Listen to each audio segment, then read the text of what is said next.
Well, back again. Back again. Nice little Champions League win. Kind of showed Liverpool and Chelsea how it was done, really, didn't we?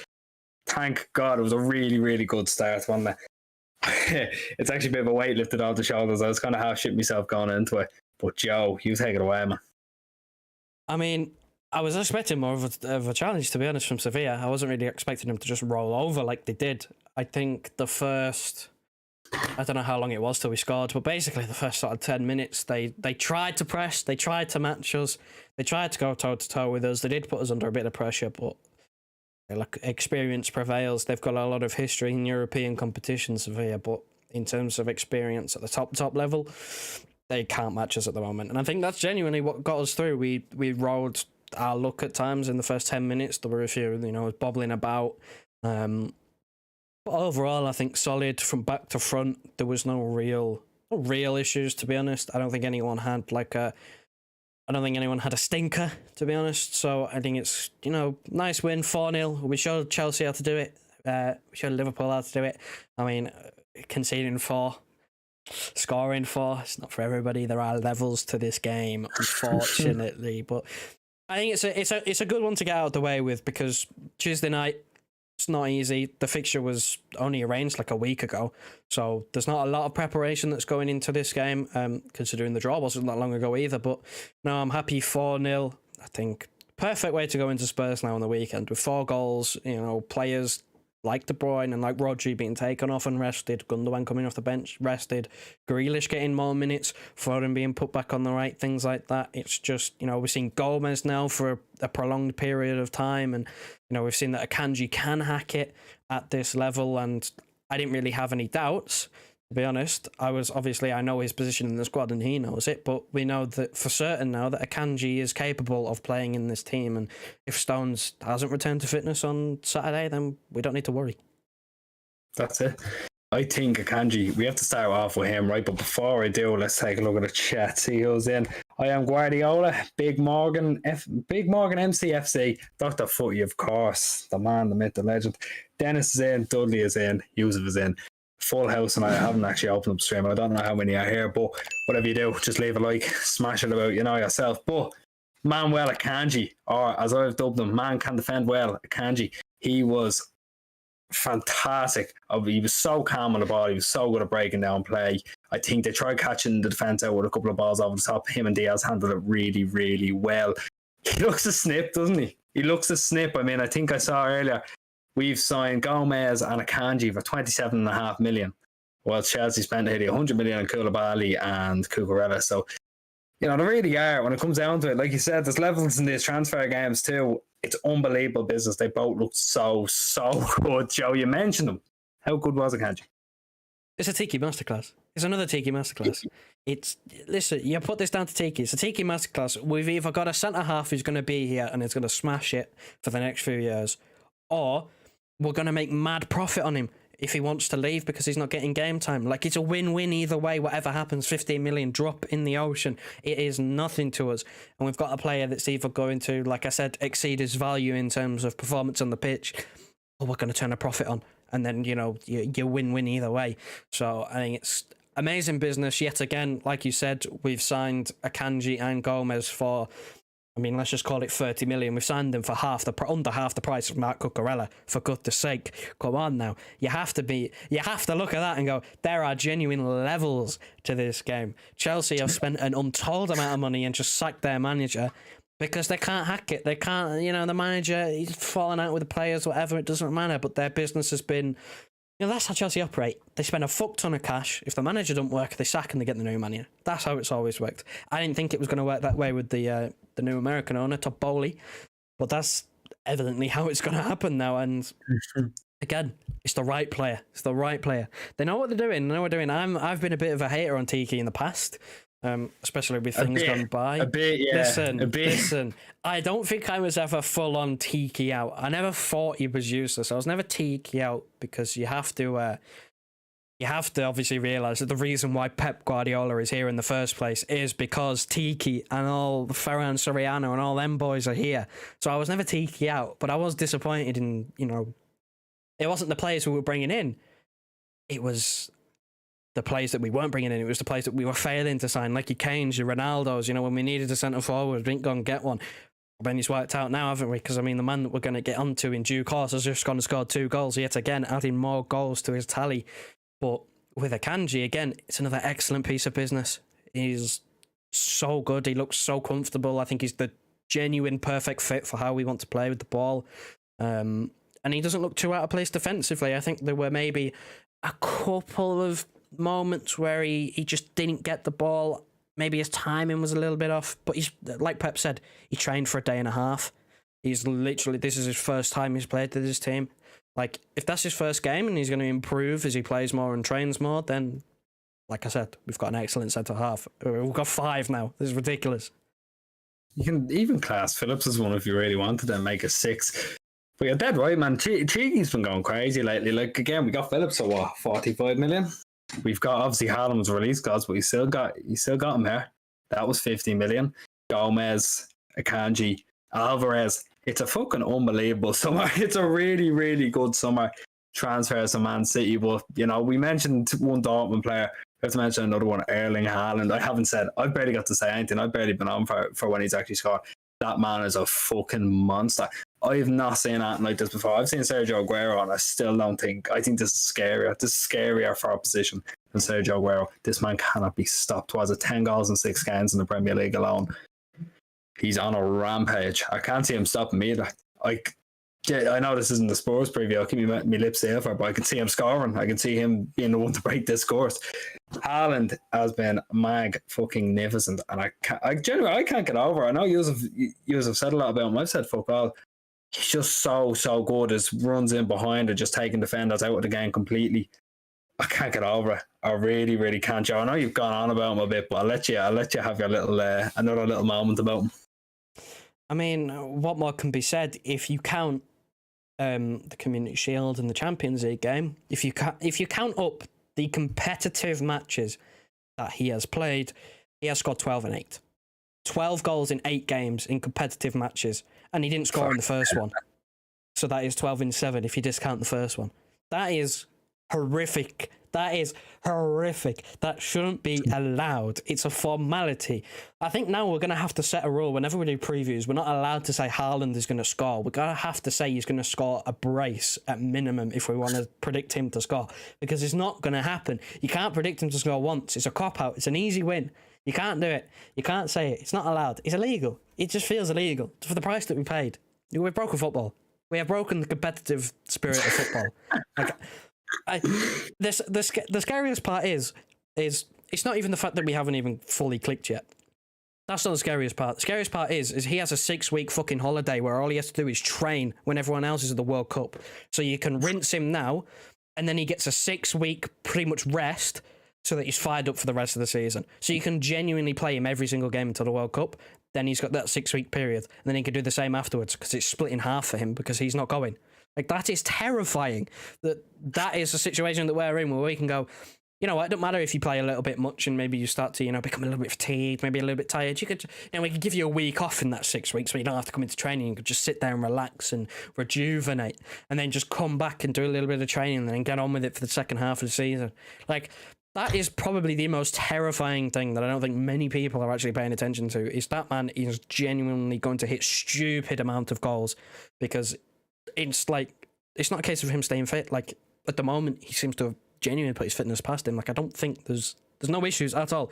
Not even Pep's favourite word, the niggles. None of that. No hamstring issues, no nothing. He's been taken off at the end of the games. He's not completing 90 minutes. He's been well looked after. It is incredible. We've got an unstoppable machine. And again, like I said, this is...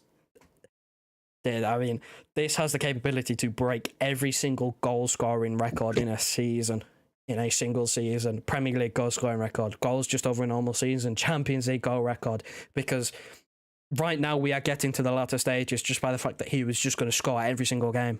Like, that is just a formality at the moment where you go, you almost look at games, coming into games now where you go, we have to score 2 or 3 to beat them. You know, we have to score 1 or 2 to even get a point against them. Like, that is the reality for teams coming against us now. They know this guy's probably going to score. And if they go hell for leather and try to stop him from scoring, then someone else is going to score because they're going to take eyes off of him. Like, that is the level we're dealing with right now, where you're having to score minimum 2 to even have a hope of getting a result. Look at Newcastle, they had to score 3 to get a point. Palace, they went 2-0 up, they got nothing. Like, what are you supposed to do? He's impossible. He's absolutely fucking unstoppable. Looking at the stream now with 17 people in here, 21 current likes. Get up to 15, you get the Discord link, you know how it runs by now.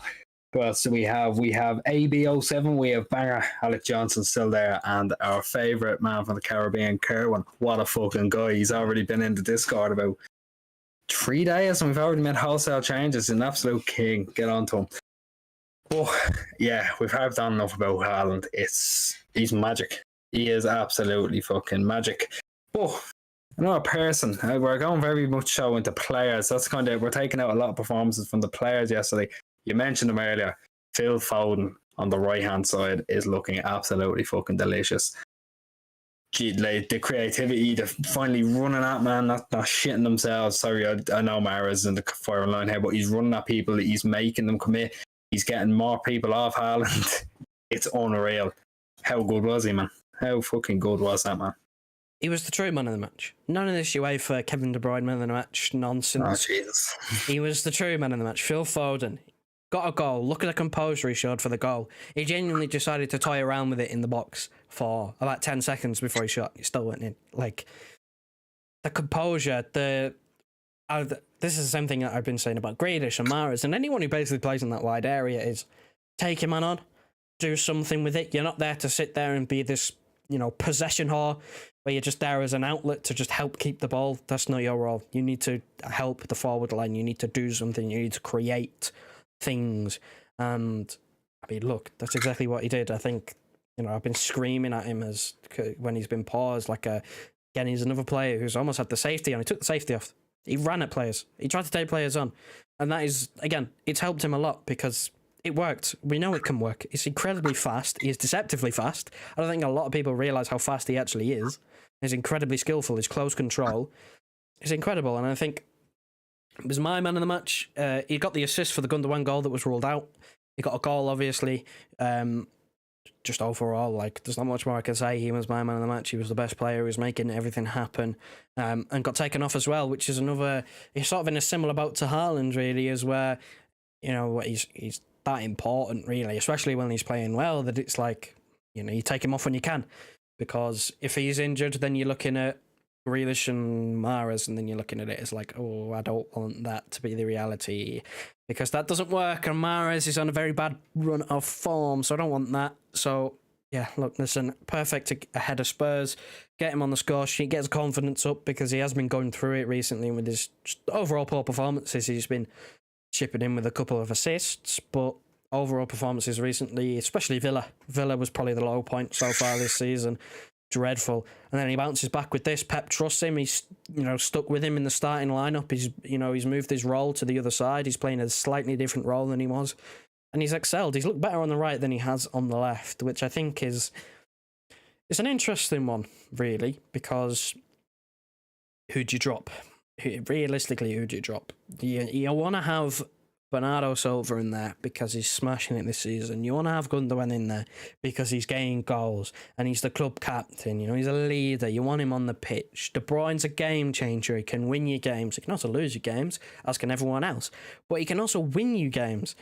Very much so with that assist to Haaland today and the one against Villa. He can quite easily turn games on their head, even if he's not having his best of games. But who do you drop, realistically? If you shove Bernardo on the right, do you shove Foden on the left, where he hasn't looked as good as he is on the right?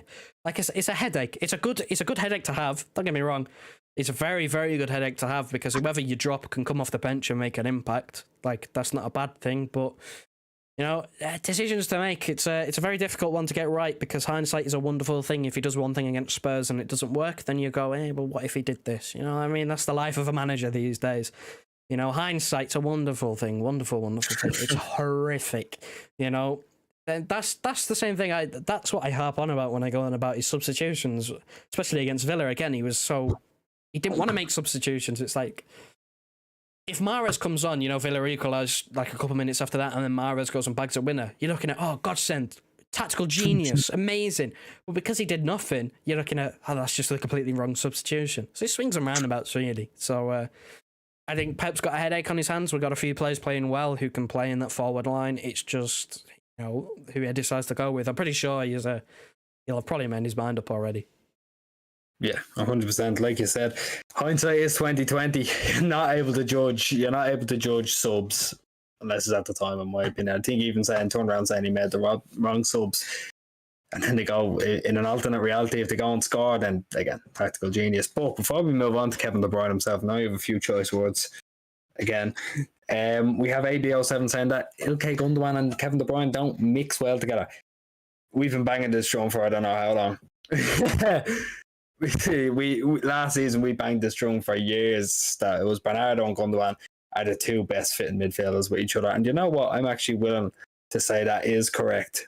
But I stand by the point you can't drop Kevin De Bruyne. Joe, I'll let you morph your Kevin De Bruyne points into this as well. Would you still agree with ABO7 year on? Not fully, no. Ooh. I think that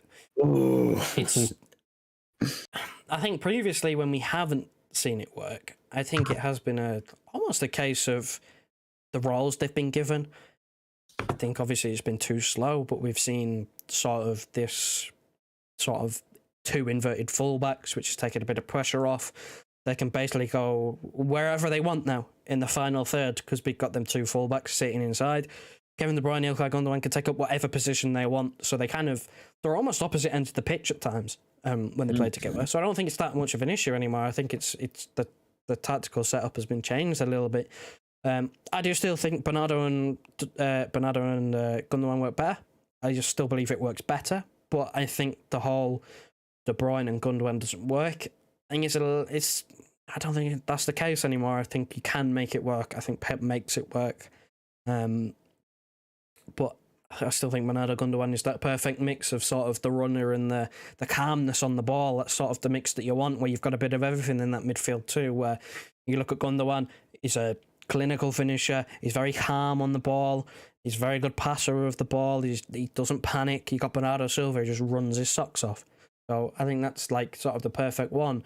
But again, you can't drop De Bruyne. No matter how he's playing, you can't drop him because he'll come up with a moment and he'll do something utterly ridiculous that not many other players can do, and the game's turned around.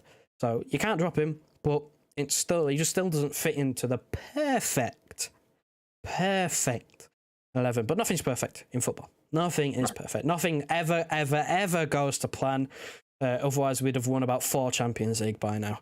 That is the reality. But yeah, no, listen, I agree that Bernardo and Gundogan are a better pairing, but I don't agree that Gundogan and De Bruyne don't work or can't work.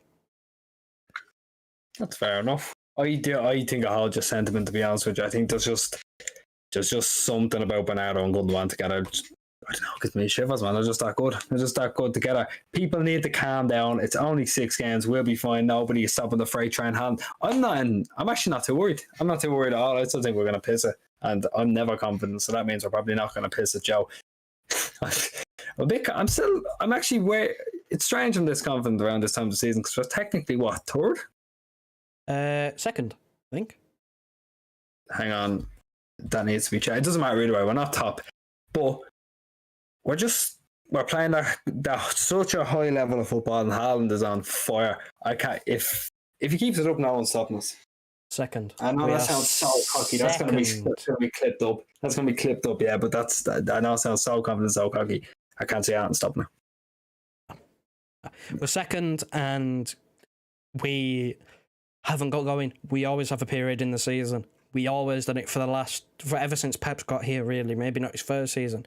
We've had that period where we literally go and win 14 in a row or something stupid like that. We haven't done that yet. We've had a couple of games where we've drawn.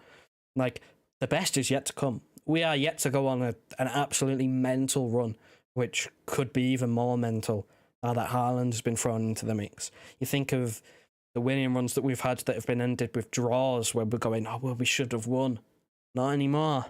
Not anymore. Or at least you'd hope so anyway. I think it's scary. It's scary that we're second We're not normally second by this point. We're normally below that because we've normally, dropped more points. We normally start even slower than this. But it's the reality. You've got to face the reality. To face the music. We're coming. We're not going away.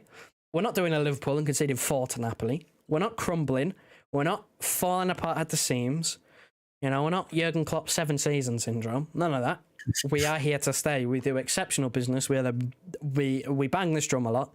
We are the most well-run football club in the world in terms of our business, the players that we have, the manager that we have. Just everything about it is the most well-run. We're making a profit while making our team better. I don't really think anyone else has really been doing that. We're in a strong financial position anyway. We've got the best manager in the world. We've got some of the best players in the world. It's an incredible time. We're yet to get going. We are yet to truly, as you said, piss the league. It's coming. It's coming. It's a matter of time before we just kick into gear and just don't lose a game for a few months. Like, that is coming. Don't you worry about it. That is coming. In due course, we'll let you have your fun at the top of the league. We'll let you have your fun in and around the title challenge.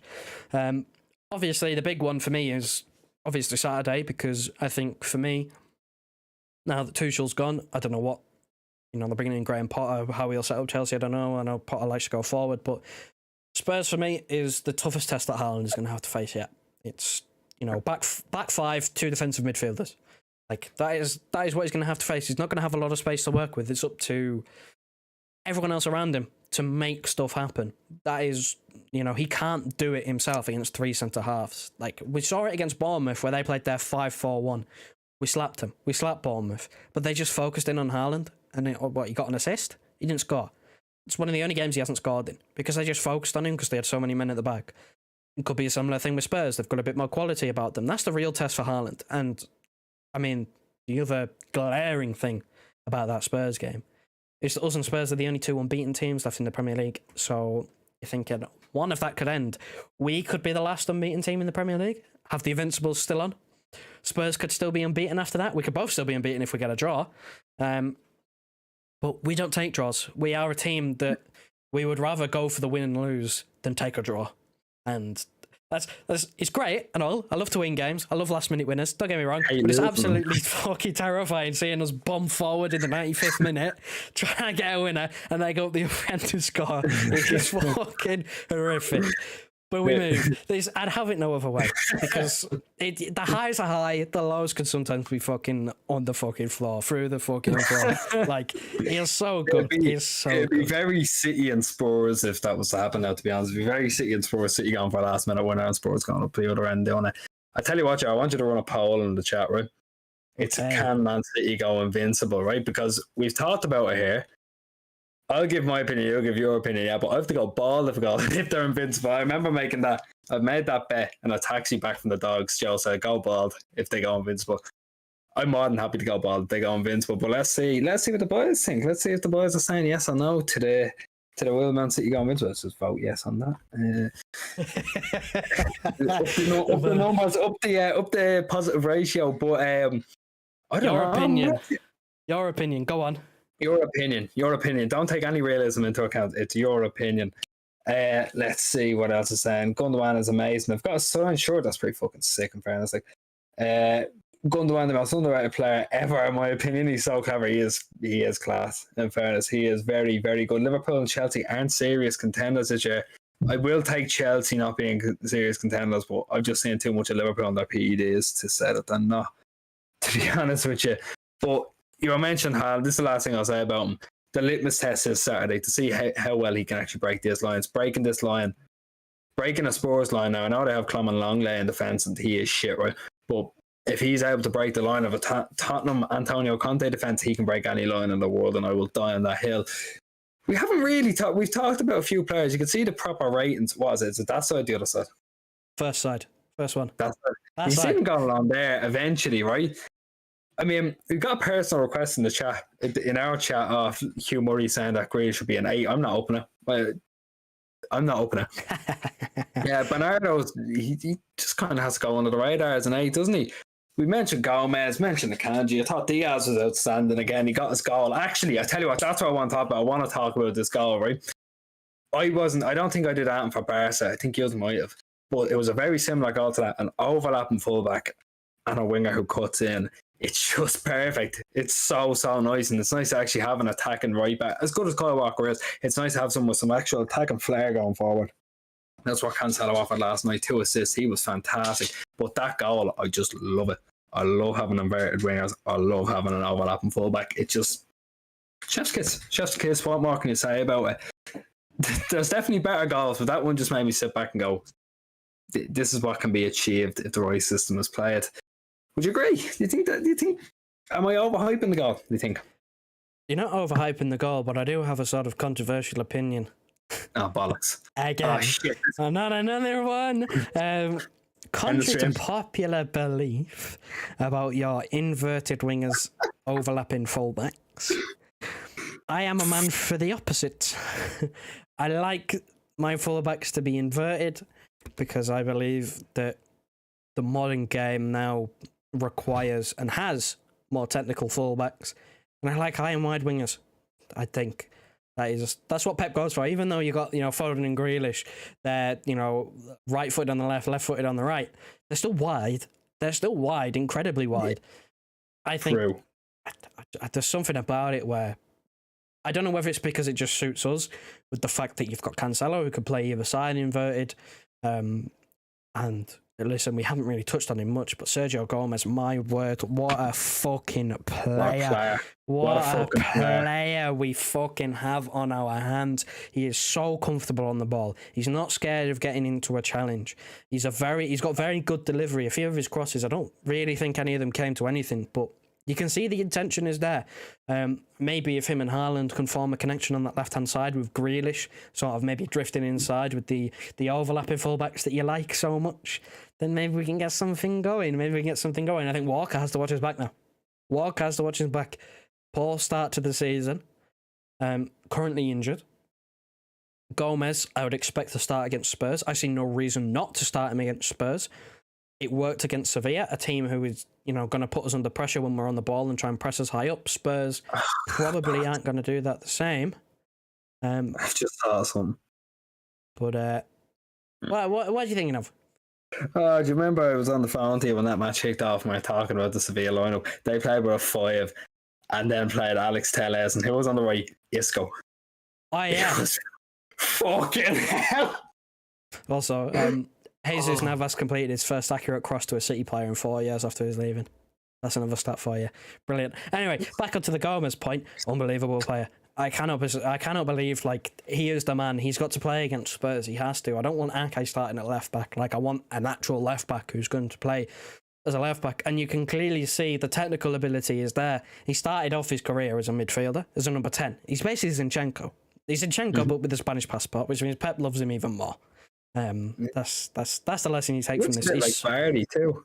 He's so accomplished on the ball. He's so good on the ball. I couldn't believe it. I knew he was good. I didn't think he was that good. I couldn't believe it. I do truly want him to start against Spurs, and I think that I say this about no player being invincible. Players shouldn't walk straight back into the team, no matter who you are, what your name is, how much you've won, what your career entails. Don't matter. You shouldn't walk into the team. If you're playing well, you just keep your place. The sign of a world-class team is not having someone just walk into it. Kevin De Bruyne is probably the only exception, but I think that is purely due to the fact that you play him and then he gets going. We've seen that when he comes back off an injury, you need to play him for him to get going. So you throw him back in. I think Haaland, you could say the same, because if he, for some reason drops out the team, say he gets an injury, you bring him back in, because all it takes is a goal and it's right, we're back in business. We're back. But I think right now with Walker, you can't say he's in that situation where if he comes back, he comes straight back into the team. Gomez, right now, it's one game, yes, but if he keeps it up, he should keep his place because it works. He suits the system that we've got better. His technical quality is far superior to Walker's, so he's more suited to the role of a fullback that we currently use. It's also much better having that left foot on the left, right foot on the right, because even though I do like them inverted, it also gives you that option to go around the outside and put a cross in, instead of giving it to Cancelo, who cuts inside on his right foot, and then you dick about with it for 10 minutes, and then you end up turning the ball over. It's that thing. It's the balance. The balance. It's why I like I'm a man for balance. It's why I like left footers on the left and right footers on the right. I'm a man for a lot of balance. I do love it, but no, listen, I think that back four that we saw against Sevilla is the exact same back four that I want to see against Spurs. I think you don't change it. You don't change it. The players who came in played well, and the other players that are coming back from injury, don't risk them. Saying, listen, hold the bench. The people who came in for you, they did a job. They were good. They took your place. You get it back. I'm all for that. I'm genuinely all for that. I think if players are playing well, you have to wait for the other players to prove themselves to come back into the team. No one should walk back into the team. And I actually remember, you know what, actually, I remember, do you remember we started this? We actually started this channel, I think when De Bruyne was first coming back from that injury in 19 and 20. 2021. Joe turns around to us and goes, De Bruyne shouldn't just walk back in the team, and he knocked me jaw onto the floor. I couldn't believe he said such blasphemous things. But he was right. He was right. You shouldn't have came back in because Gundogan and Bernardo were the two best midfielders in the world at that time. There's a voice break. What is the chat saying? Can we laugh at Liverpool later? A bit of, we lost David Silva, company, etc., and we still win trophies. We lost those players and we've got in such good fucking replacements for them. Palmer, great player. Fantastic player. Right backs, we have Yan Couto. Oh, Renas, man, Yan Couto's never going to see the light of day. But we have got two very, very good right backs at the minute. Sergio Gomez, player. He is a player. He also looks like Jamie Vardy. But we won't really touch on that. Esperance should be given a chance. Yes, he should be given a chance eventually. Give him a run out in a couple of the cup competitions for sure. If we get past Chelsea. No, I'm not playing him against Chelsea. Sorry, yeah. Wait till after Chelsea get hold it down. Rico Lewis and Kabore. I haven't seen much of this in Kabore, but Rico Lewis, I can tell you for nothing, is a baller. What do you think of? I can't actually. Hang on. What do I think of? It's Kabore. What do you think Kabore's comments? If you want to get first in football somewhere else, that's all good by me. We have Rico Lewis. Yeah. A lot of talk about the academy, actually. I see. I think it's Kieran saying he endorses the youth academy. I'm a youth academy merchant, man. You should see me on Football Manager. I work away with Alex Robertson. Kabore, don't wake us. Yeah, that's it.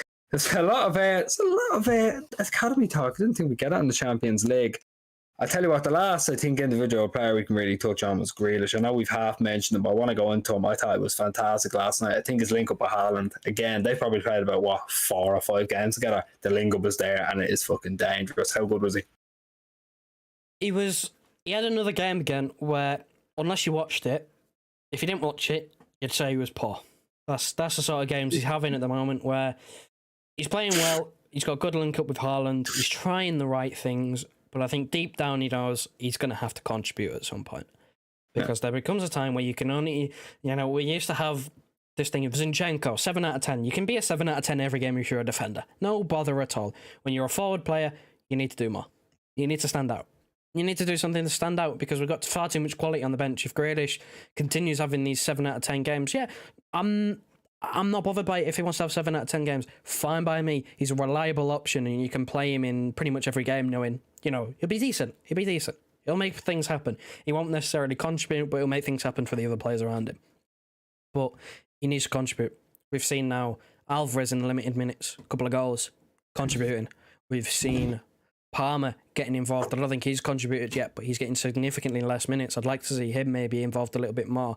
And again, it becomes a point where, again, 7 out of 10, not bad. I'm happy for him to be getting sort of this streak going of in the team and playing well, because that's just what we wanted. We wanted improvement. We wanted this to be his season.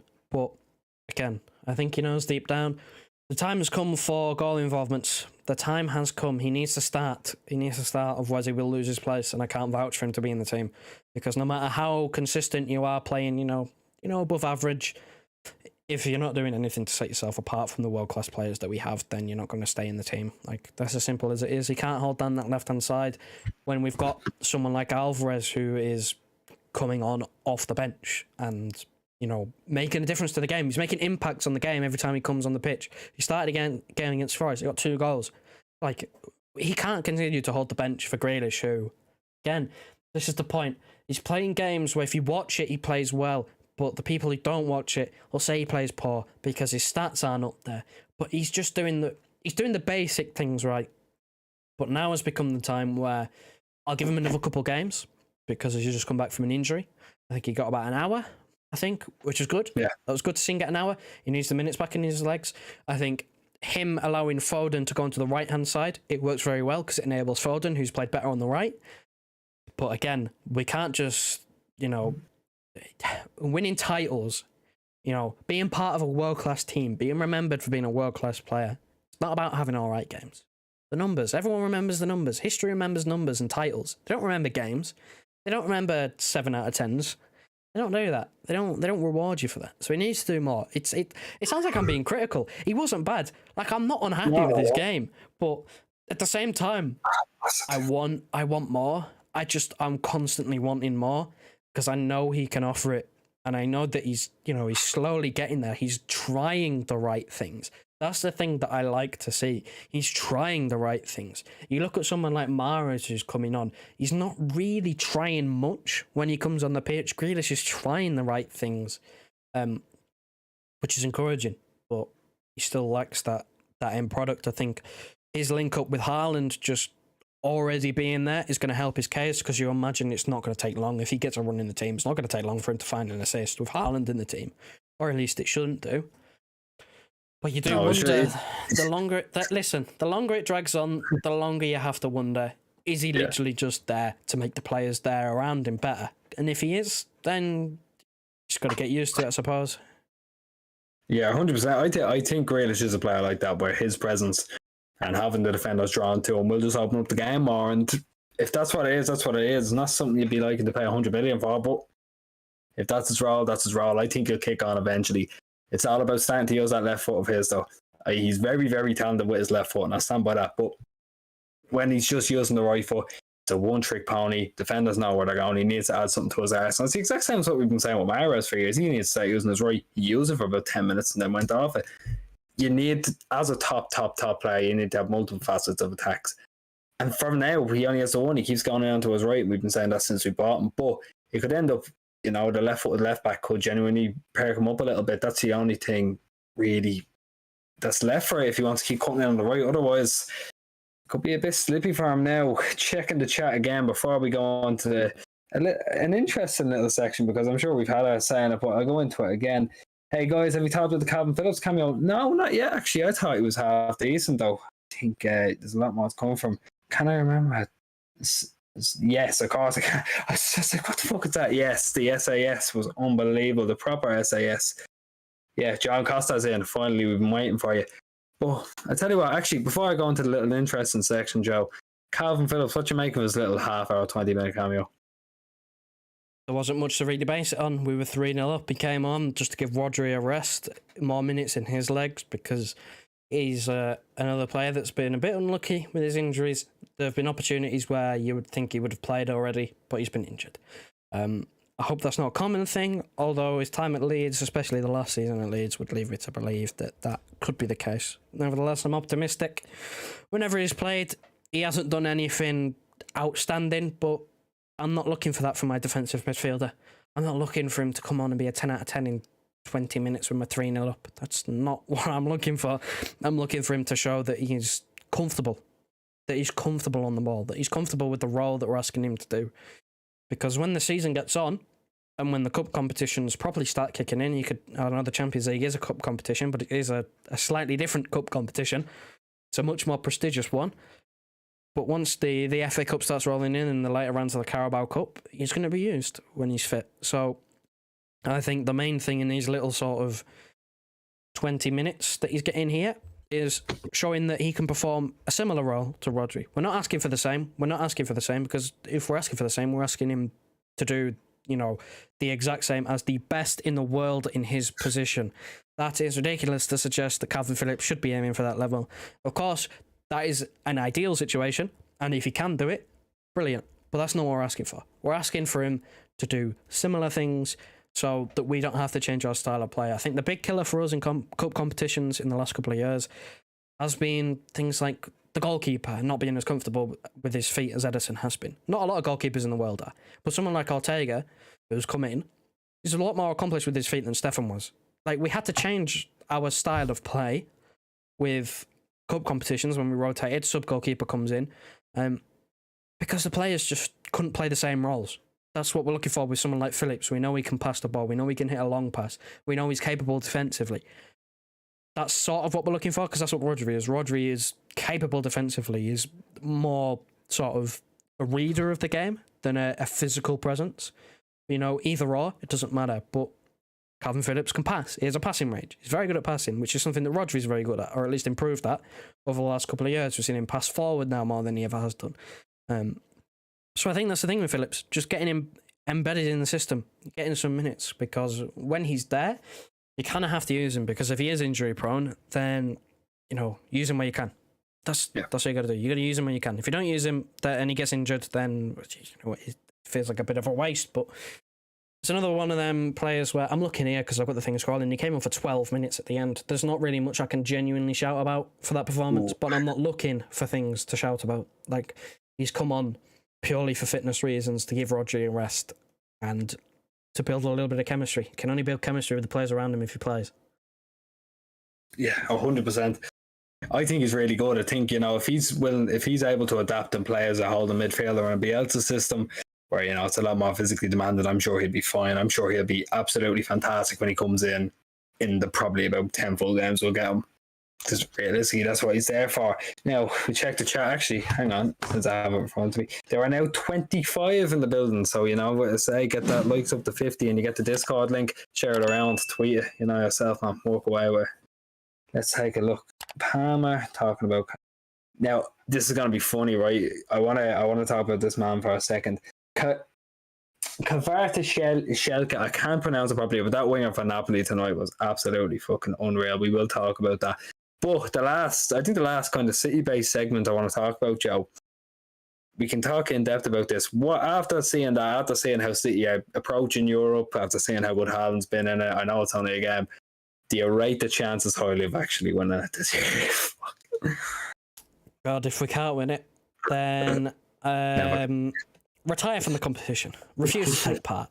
Do not take part in this Super League. Do not take part in this Gary Lineker Cup competition. I'm sick of it. If we cannot win it now, don't bother. Do not bother. What is the point? Never get your hopes up ever again. We have got the final piece of the jigsaw. Everyone's been screaming for a centre forward for 2 years, and if we can't win it now, we're never going to win it. Just put it past us. Just let it go. Let it go. It's fine. The rival fans will take the piss saying you've never won a European Cup before. It's fine. I don't care. We win the Premier League. We might win a domestic cup. I'm okay with that. It's fine. I'm not arsed at the end of the day, because you get your hopes up every single year. We're always the bookies' favourites, and it's just disappointing. We've always crumbled, and it's always our fault. Like, it's never anything outside. We're never bested by a team that is genuinely just miles clear of us. We are never, you know, properly done over by officials. There have been a couple of times. I think Spurs was one where we did get done over by the officials. Liverpool as well, but in that season. Real Madrid, we fucked it for ourselves. Monaco, we fucked it for ourselves. Chelsea in the final, we fucked it for ourselves. Like, you put it past you. Eventually, you just move on and you go, right, fine. If we win it, we win it. I don't care. I'm not even putting my focus into this. I'm not even bothering. I'll watch the games. That's it. I don't care. If we don't win it now, or if we don't even come close, like I'm saying, I don't want to lose another final, but we have to get to the final minimum. Like, we got to the semi-final without a centre forward. We got to the final without a centre forward. But, you know, final then semi-final, we got to get back to that final. We have to get back to that final. We have to. If we don't, then kiss it goodbye. But sweep it under the rug. Just leave it. Obviously, there's obviously more luck in the Champions League, because the Premier League is harder to win. In my opinion, Premier League is harder to win. You've got to be the best over 38 games, playing each team twice, once home, once away. You've got to be the best in a fair competition. It's a fair, you know, because everyone plays the same games. The same games, home and away once, each and every single team. The Champions League, some teams get easy draws, some teams get hard draws, some teams, you know, finish second in their group and they'll go on to win it, and things like that, where you can feasibly win about 6 games, 7 games, and win the Champions League. Yeah. That's not like the best team in Europe. I'm sorry, that is not the best team in Europe. That's not a measure of who is the best. That's who is the luckiest. You know, they ride their luck. They get the opportunities to go and, you know, capitalize on unlucky moments from the other team. That's the Champions League for you. It's a massive, massive, you know, luck-based competition. You still have to be good to win it. I'm not writing it off saying you can be poor and win it. You still have to have it about you to win it. But there's too much luck involved. You've saw Real Madrid. They got through 2 or 3 times based on 10 minutes of football. That shouldn't really be the case. Like against us, it was 10 minutes and they went through. 10 minutes of football, They beat us over 2 legs. Chelsea, when they were 3-0 down to Chelsea. Like, it's the same thing with PSG. Like, they score a couple of goals within like 2 minutes of each other, one from kickoff. Yeah. Like, it's moments in the Champions League. It is moments. We have to aim for it. We always have to try. Because at the end of the day, you're going to turn your nose up at a trophy? Absolutely not. Do we want our first? Of course we do. Does Pep want this so people will stop calling him a fraud? Yeah, I'd say so. Did the players want this? Absolutely. Players that have been here for a long time, agree with De Bruyne, agree with Mahrez, Gundogan. This could be his last season. Gundogan's lost 2 finals. He wants to win that thing. Like, they will want it, but at the same time, we have to get lucky. The run to the final we got lucky. Because against Dortmund, a few things went our way. Against PSG, a couple of things went our way. That's why we got to the final. I wouldn't say that. Hey, few things went our way. Do you see the state of the pitch? For Dortmund, for Dortmund for sure. Do you see the state of the pitch in the second leg against PSG, lad? Yeah, we'd have won our guy. That's really absolutely man. That was an unbelievable game. I think we're kind of seeing. I don't want to say the end of an era. We're going to see a bit of a transition because, I mean, let's be honest, Bernardo's probably gone. That's one man who's gone. Gundogan could have his deal up by the end of the season. That could be another man gone. Kyle Walker, I'm not going to say he's washed. He looks like he's kind of getting on a bit. He'd be 33 in the summer, as pointed out by Ranas. Could be seeing the dawn on a couple of players. This could be the last time some of these players can go out and actively contribute to winning. They're going to want to do that. I think this is as high. This is as high a bar as we've ever set. We have to win it. I think we have to win it this year because if we don't win it, I don't know when we ever will. But it really is looking good. I think everyone thought maybe the style we were going to play didn't suit European football. We scored four goals and conceded 0 in our first game. Like, I'm really, really confident. And I said this, was it last year. I said I was really, really confident as well. I think the Dortmund game is going to be a bit interesting, but again, having seen how Haaland plays against a low block, I'd like to see how he's playing against a high line. That's how they play over in Germany. That's what he feasted on when he was there. If they're playing a high line, he's getting a hat-trick and I'll put €1 million on it. But this year is the year. I feel in my bones. And I know every fan is saying that about their own team. Madrid fans said Madrid are going to win it. Rangers fans will tell you they're going to win it. City fans are going to tell you they're going to win it. And that's how it's going to be. But I do genuinely have that feeling in my bones this year. Man City will lift this course and win it, because if we're not going to this year, you can kiss a goodbye because we'll lose a minimum 3 players in the summer, and 3 very good contributive, is that word, players. I don't know. It's just hang on, super chat. I missed that. Borges up there. I actually saw that Borges fella. I think came out with a hat-trick there in his last match. Thank you very much for the donation. We never asked for a super chat, something like that. Thank you very much. But yeah, right. Is it Carlos Borges? Yeah, he scored. I'm only going off FM. I think the stat line in his last 7 games, he has 6 goals and 3 assists. Fucking including a hat-trick in his last one. Right, well, I think that's probably Lindelof finish, I'm afraid. I think he's a winger. I think Borges is a winger. Why? Well, then I think that's Riyad Mahrez finish, I'm afraid. Gundogan will return. I hope he returns. I'd give my left testicle for it. Man City will win the trophies this season, and as the norm, Spurs are taking points off City because they don't do winning trophies. If it means we win everything, I'll take losing on Saturday. Yeah, but Borges is a baller. This is City's fine. This has to be City's year. I'm not going to draw on about it because I want to take we have probably about 6 minutes before we end it. I want to take a look at the other English teams who, maybe not Tottenham, but the other 2 English teams that put it down on the week for English football fans. Liverpool, for one, looked absolutely revolting. Hooray! Joe Gomez looked lost. He had that poodle in him. He was absolutely dreadful, right? there's so many who are ass. I haven't seen anyone start a season this far now. Since like Trent Alexander-Arnold is stinging the gaff up, and he was jogging back there for a second goal. I know this isn't a Liverpool channel, but I want to take a talk about tonight. They were awful. They were pants. They could have been 6-0 down at half time. Absolutely no bother to them. That's how poor they were. James Milner, godsend for getting a booking. Luis Diaz, actually, I will say Luis Diaz is a fucking animal. He is their best player because now Mane is left. Salah is blank, and times are good, you know what I mean? Times are good for the anti-Liverpool agenda. Chelsea as well were absolutely cat piss. And they've sacked their manager, Hugh Murray. If you're there, you let us know, man. You were pushing that for ages that he was going to be sacked. I couldn't believe it. They had to spend... Did they break the record expenditure in the Premier League window? Yes, they broke the record for the most spent in one summer. Well spent in one summer. And you know what they do? They sacked the manager a minute... about 5 days after closed? A week after the transfer window's over. There you go. There's not much else you can really say. I've got to pop up my laptop I need to deal with. Right. Look, we're absolutely on fire though. We are really, really good.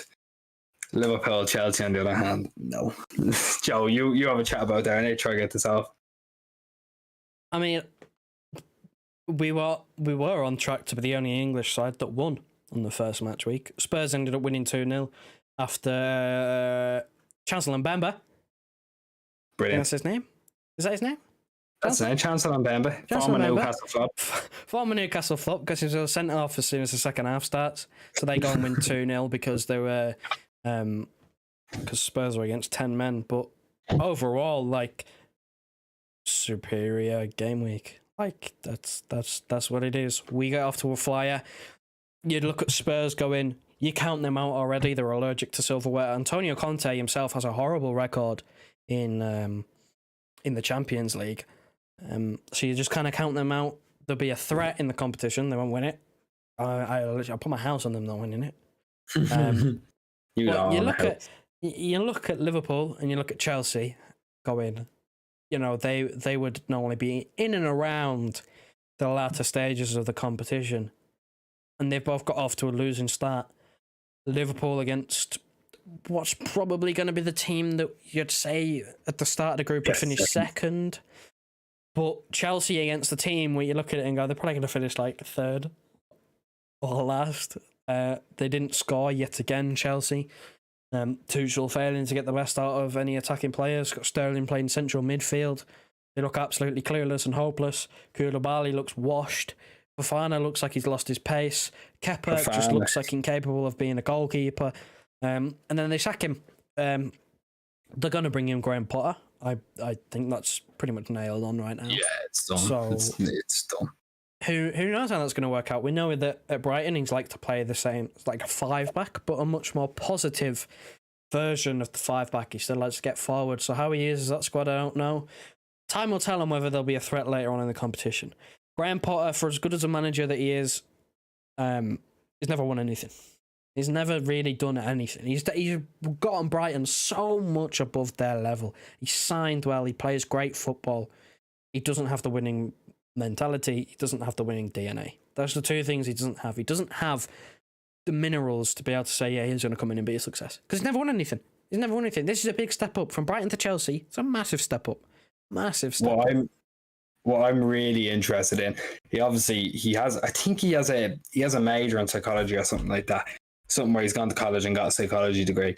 That's what he's always said. I think Sky Sports put the video again earlier that he wants to be a really hands-on with the players manager. He wants to know how they behave. He wants to know all that. That works fine when you're in a team of, I don't know what to call it, not superstars. But you're walking into a team now with ego superstars everywhere. That's not going to work because they're already ingrained to believe that they're the best. You're not signing soldiers here. You're signing superstars. That's what Chelsea are going to want. It goes, I know there's a couple of people in there who watch basketball, but Greg Popovich is very like, get in the head, you're a soldier, you want to go out there and win every game. These superstars, some of them are just pansies, and some of them aren't going to want to play that style of football. They're just going to want to sit back and be gushy about it. That's not going to work with Potter. I think Potter gets the best out of, I don't want to say mid-table players, but players who should be pushing for a European spot in a Conference League or Europa League. That's a specialty. I think, like Joe, he doesn't have the minerals to win. And look, I could be proven wrong. I don't want to wish Chelsea well, but I want to wish Graham Potter well. You know, I've been a big fan of his Brighton stuff for the past 2 or 3 years, however long he's been in there.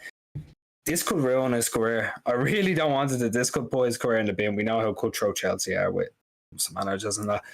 I hope it goes somewhat well for him, but I hope it doesn't go too well, if you get what I mean.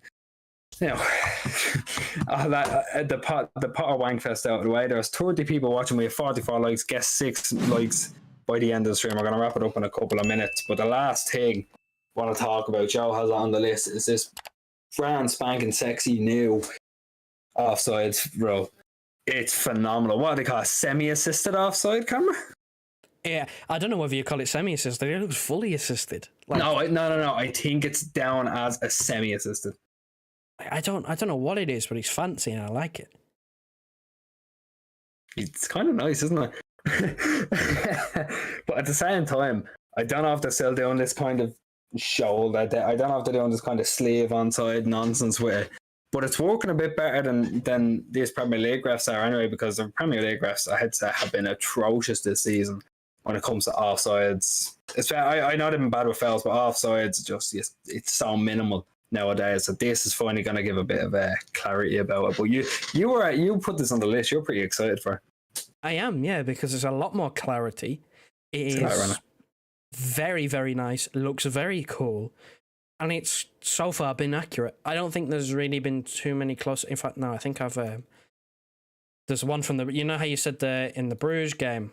Yeah. You said there was an equaliser that was ruled out. It's allowed, yeah. I think I found it here, actually. It was Patrick Schick. Patrick Schick scored the goal and got this allowed. I haven't actually seen the picture.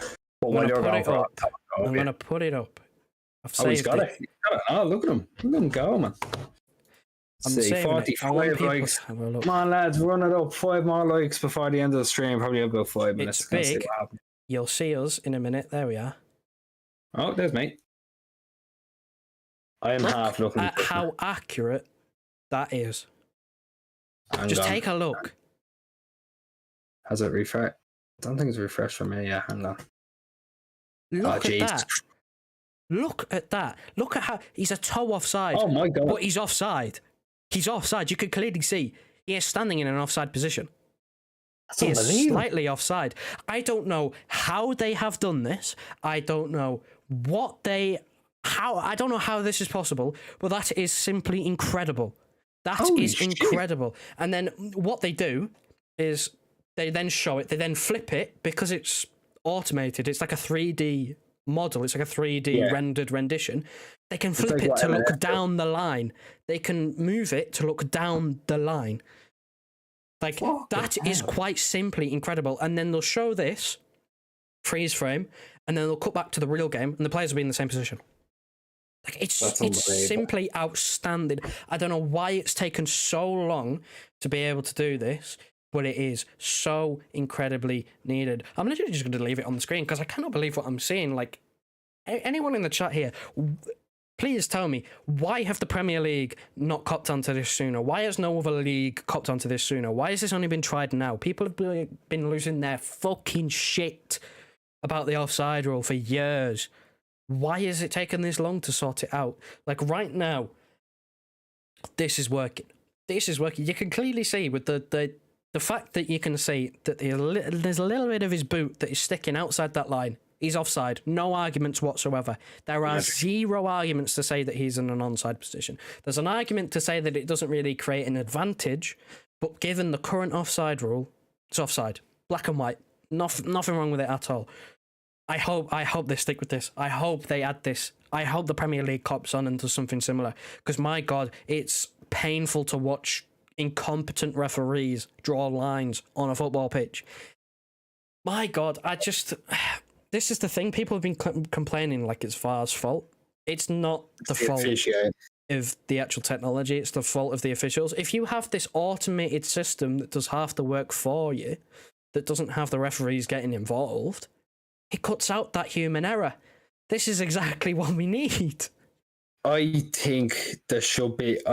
Now look, I know he's offside by current rule. That's offside.